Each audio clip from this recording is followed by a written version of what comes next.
High court bar association Multan کے زیر اہتمام لیڈیز بار روم کی وسعت،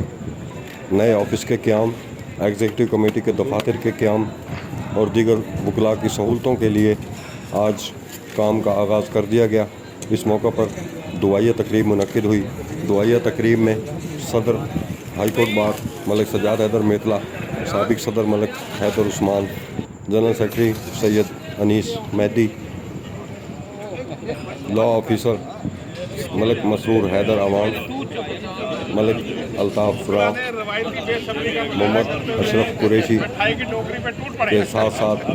وکلاء کی بڑی تعداد نے شرکت کی۔ اور اس موقع پر خوشی کا سماں تھا کہ جب ایک اچھے اور وسیع کام کا آغاز کیا جا رہا ہے، اور اس موقع پر وکلاء میں مٹھائی بھی تقسیم کی گئی۔ صدر اور سیکرٹری نے اس موقع پر کہا کہ وکلاء کو سہولتیں فراہم کرنے، کیس کی تیاری کے لیے بیٹھنے کے لیے ماحول فراہم کرنا اور ان کو مزید سہولتیں فراہم کرنا ہماری ذمہ داری ہے۔ ہم پہلے بھی احسن طریقے سے اس ذمہ داری کو نبھا رہے ہیں اور آئندہ بھی احسن طریقے سے نبھاتے رہیں گے۔ اور انہوں نے یقین دلایا کہ پنجاب کی سطح پہ ہائی کورٹ بار ایسوسیشن کا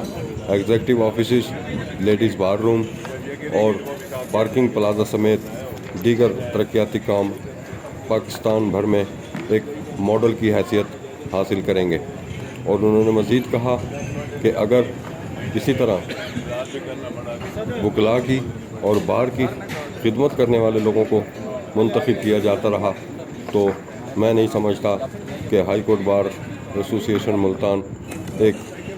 یادگار اور تاریخی، جو اپنا پہلے بھی تاریخ میں مقام رکھتی ہے، وہ ایک بار پھر چمکتا دمکتا ستارے کی طرح پاکستان کی ہائی کورٹس میں اپنا نام روشن رکھے گی۔